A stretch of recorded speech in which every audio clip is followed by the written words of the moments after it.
बहुत पुरानी बात है। एक राजा और उसका वजीर दोनों बहुत मुश्किल में थे, क्योंकि दोनों को कोई बेटा नहीं था। दोनों की यह एक सी मुश्किल उन दोनों को एक दूसरे के और करीब ले आई थी। वे एक दूसरे के साथ ही में खुश रहते। दोनों अलग अलग तो बस कभी कभार ही दिखाई पड़ते। जहां राजा रहता वहीं उसका वजीर भी रहता, और जहां वजीर रहता राजा भी वहीं मिलता। एक सुबह वे दोनों जंगल में शिकार करने गए। वहां उन्हें एक साधु मिला जो आग के सामने उकड़ू बैठा हुआ था, जैसे वह तपस्या कर रहा हो, क्योंकि उसने आने वालों की तरफ देखा ही नहीं। राजा बोला, चलो चलकर इससे बात करते हैं। हो सकता है कि यह भला आदमी हमारा कुछ काम कर दे। दोनों ने उसके सामने लेटकर उसे प्रणाम किया और अपना दुखड़ा रोया। सिर नीचे झुकाए झुकाए ही साधु बोला, तुम दुखी मत हो। तुम लोग दुखी बिल्कुल मत हो। लो, ये 2 आम ले जाओ। तुम दोनों एक एक आम अपनी अपनी पत्नियों को खिला देना। तुम दोनों की पत्नियों के बच्चे हो जाएंगे। साधु को बहुत धन्यवाद देकर राजा और उसका वजीर दोनों अपने अपने घर लौट गया और आम अपनी अपनी पत्नियों को खिला दिया। ठीक समय पर दोनों ने एक एक लड़के को जन्म दिया। जब ये दोनों लड़के पैदा हुए तो राजा के घर में और वजीर के घर में ही नहीं, बल्कि सारे राज्य में खुशियां मनाई गईं। ब्राह्मणों को बिना नाप तौल के बहुत सारी भेंटें दी गई।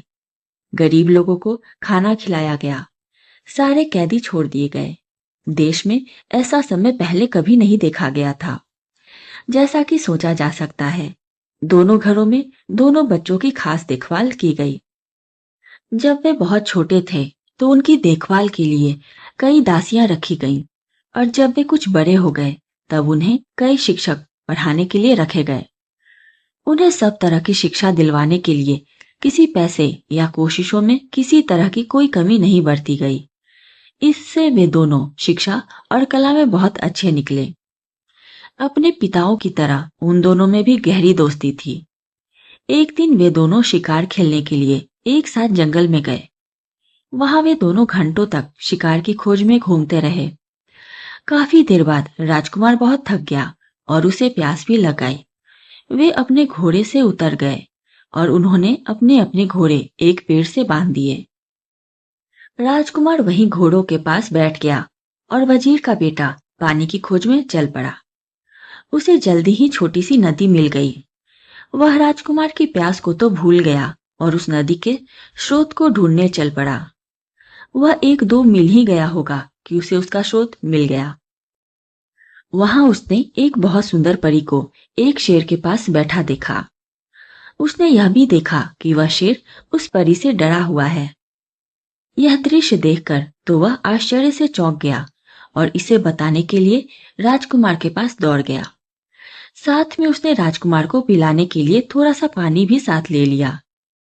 जब वजीर का बेटा राजकुमार के पास पहुंचा तो राजकुमार ने पूछा, अरे, इतनी देर तक तुम कहाँ रह गए थे और तुम ऐसे डरे डरे से क्यों दिखाई दे रहे हो? तुम्हें क्या हुआ है? वजीर के बेटे ने जवाब दिया, कुछ नहीं, कुछ नहीं। राजकुमार बोला, कुछ तो हुआ है। तुम्हारा चेहरा बता रहा है कि तुम्हारे साथ जरूर ही कुछ हुआ है।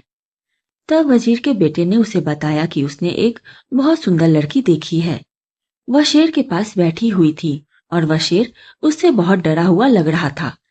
ऐसा था उसकी सुंदरता का जादू। राजकुमार बोला, मैं भी ऐसी लड़की को देखना चाहूंगा। तुम मुझे उसके पास ले चलो। वजीर का बेटा राजी हो गया और दोनों उस लड़की की तरफ चल दिए। वहां जाकर उन्होंने देखा कि शेर उस परी की गोद में सिर रखे सो रहा है। वजीर का बेटा बोला, डरो मत, हम उतनी देर में उस लड़की को पकड़ लेते हैं जब तक शेर सोया हुआ है। वे दोनों उस लड़की के और करीब चले गए। वजीर के बेटे ने शेर का सिर उठाया और उसे जमीन पर लिटा दिया, जबकि राजकुमार ने लड़की को पकड़ा और उसको साथ लेकर वहां से चल पड़ा। वजीर का बेटा वहीं रह गया। जब शेर जागा तो वहां वजीर के बेटे के अलावा किसी और को न देखकर बोला, अरे, वह परी कहाँ गई? वजीर का बेटा बोला, मेरा दोस्त उसे ले गया है। शेर बोला, तुम्हारा दोस्त? तुम उसे अपना दोस्त कहते हो जो तुम्हें मरने के लिए यहाँ छोड़ गया है? वह तुम्हारा दोस्त नहीं, वह तो तुम्हारा सबसे बड़ा दुश्मन है। कोई सच्चा दोस्त इस तरह अपने दोस्त के साथ नहीं करेगा जैसा उसने तुम्हारे साथ किया है। अब मैं तुम्हें सच्चे दोस्तों की एक कहानी सुनाता हूँ। एक बार की बात है, 3 दोस्त थे। एक राजकुमार था, एक ब्राह्मण था और एक बढ़ई था। इन तीनों के पास अपनी अपनी खास चतुराई थी। राजकुमार मुश्किल से मुश्किल और पेचीदा से पेचीदा मामलों को बहुत जल्दी सुलझा देता था। ब्राह्मण मरे हुए इंसान को जिंदा कर सकता था और बढ़ई चंदन की लकड़ी का एक ऐसा घर बना सकता था जो उसके मालिक के कहने पर कहीं भी जा सकता था। एक दिन ब्राह्मण और उसके माता पिता में कुछ कहा सुनी हो गई तो उसके माता पिता ने उसे घर से निकाल दिया। इस परेशानी के समय में वह अपने दोनों दोस्तों के पास पहुंचा और जाकर उन्हें सब हाल बताया।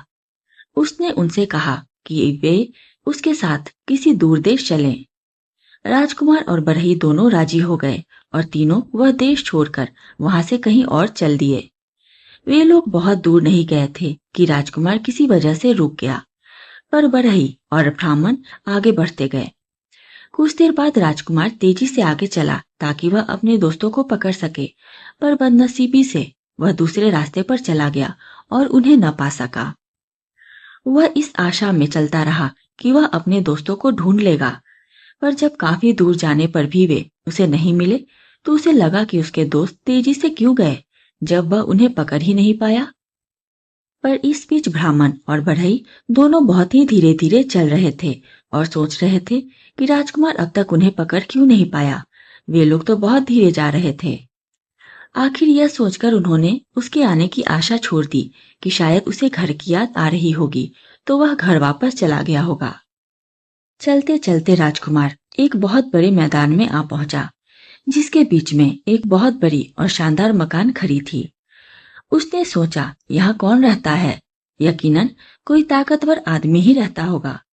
मैं जाकर मालूम करता हूँ। सोचते हुए वह उस मकान के दरवाजे तक गया और दरवाजा खटखटाया तो एक बहुत ही सुंदर लड़की ने दरवाजा खोला और बड़ी मीठी आवाज में उसे अंदर आने के लिए कहा। जब वह अंदर आ गया तो वह रो पड़ी।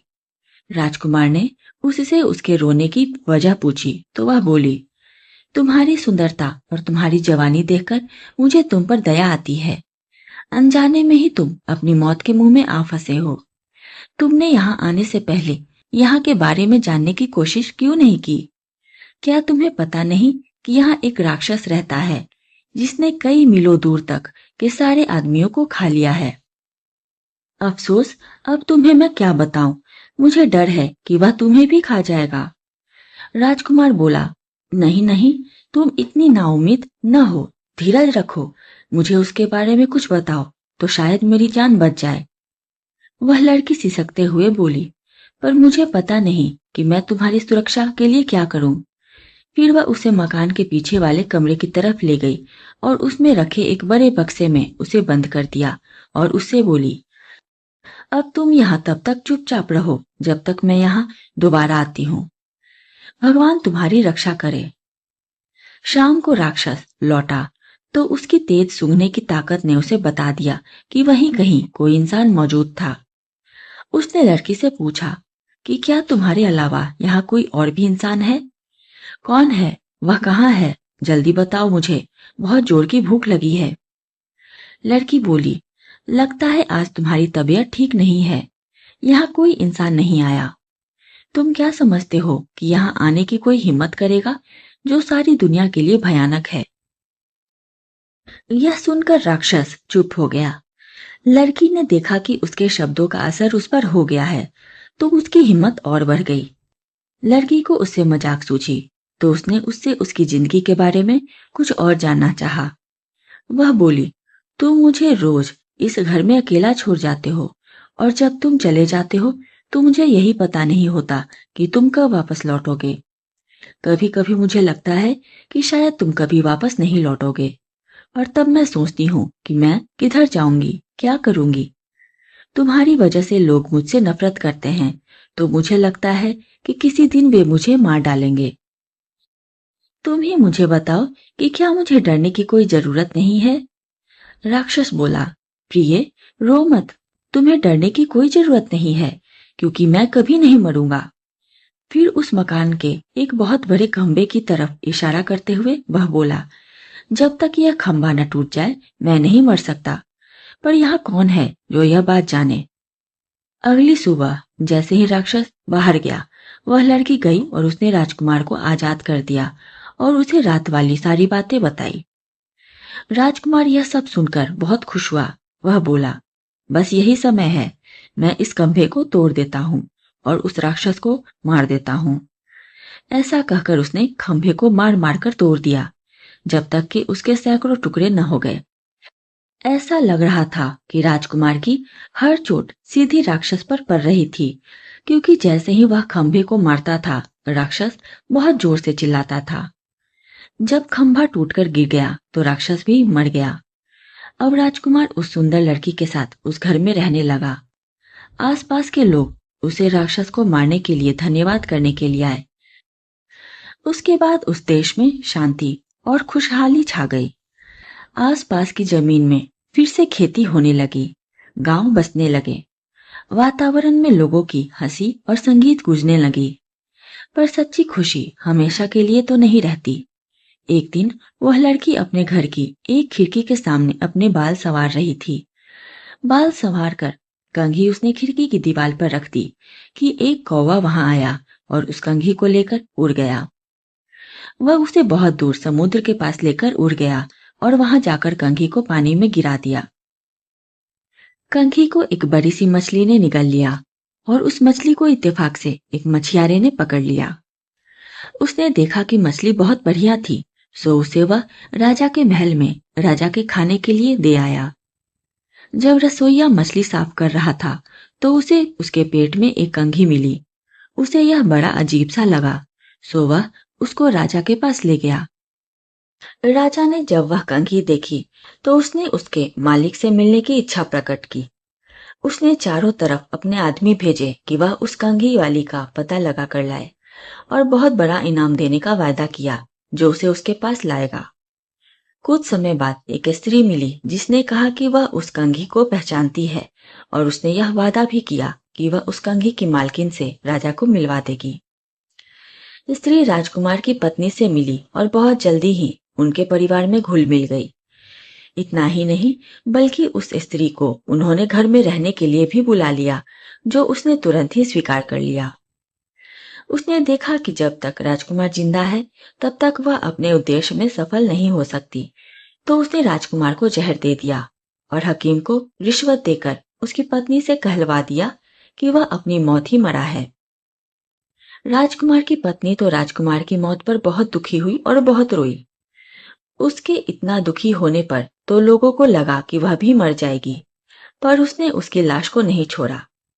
उसने उसे एक मजबूत बक्से में बंद करके अपने कमरे में रख लिया। उसने अपने पति से उसके दो दोस्तों के बारे में अक्सर सुना था कि वे क्या कर सकते हैं। उसे यह आशा थी कि एक दिन वह उनसे जरूर मिलेगी और अपने पति को जिंदा करवा लेगी। जैसे ही उस स्त्री को मौका मिला, उसने उस लड़की को उसका घर छोड़ने के लिए और अपने साथ रहने के लिए कहा। स्त्री ने कहा कि वहां तो वह काफी परेशान है, कुछ दिन वह वहां से कहीं दूर रह लेगी तो उसे थोड़ी शांति मिल जाएगी। लड़की राजी हो गई और उसके साथ चली गई। अपने घर आते ही उस स्त्री ने राजा को खबर की कि वह अपने उद्देश्य में सफल हो गई है। राजा वहां आया और उस लड़की को जबरदस्ती अपने महल में ले गया और उससे प्रार्थना की कि वह उसके साथ उसकी रानी बनकर रहे। लड़की बोली, वह उससे शादी तो कर लेगी, पर उसे 6 महीने का समय दिया जाए, क्योंकि उसके पंडित ने उसे ऐसा करने के लिए कहा है। राजा यह सुनकर बहुत खुश हुआ और उस दिन का इंतजार करने लगा। उसके लिए उसने एक छोटा सा महल सड़क के किनारे बनवा दिया। वह उसी में अकेली रहती थी। इस बीच वह लड़की भगवान से यह मनाती रही कि उसके पति के दोनों दोस्त कहीं से उसे मिल जाए तो वह राजा से शादी करने से बच जाए। वह हर जगह पूछताछ करती रही। वह हमेशा अपनी खिड़की पर ही बैठी रहती और इस आशा में बाहर की तरफ देखती रहती कि शायद वे दोनों वहां से कभी गुजरें। एक दिन उसने दो आदमी अपने घर की तरफ आते देखे तो उसने उनसे पूछा, आप लोग कौन हैं और कहाँ से आए हैं? वे बोले, हम लोग यात्री हैं और काफी यात्रा करने के बाद यहाँ तक पहुंचे हैं। हमारे साथ हमारा एक दोस्त राजकुमार भी था, पर अब वह खो गया है। हम उसी को ढूंढ रहे हैं। लड़की बोली, आप अंदर आइए और थोड़ा आराम कीजिए, फिर मुझे अपने खोए हुए दोस्त के बारे में कुछ बताइए।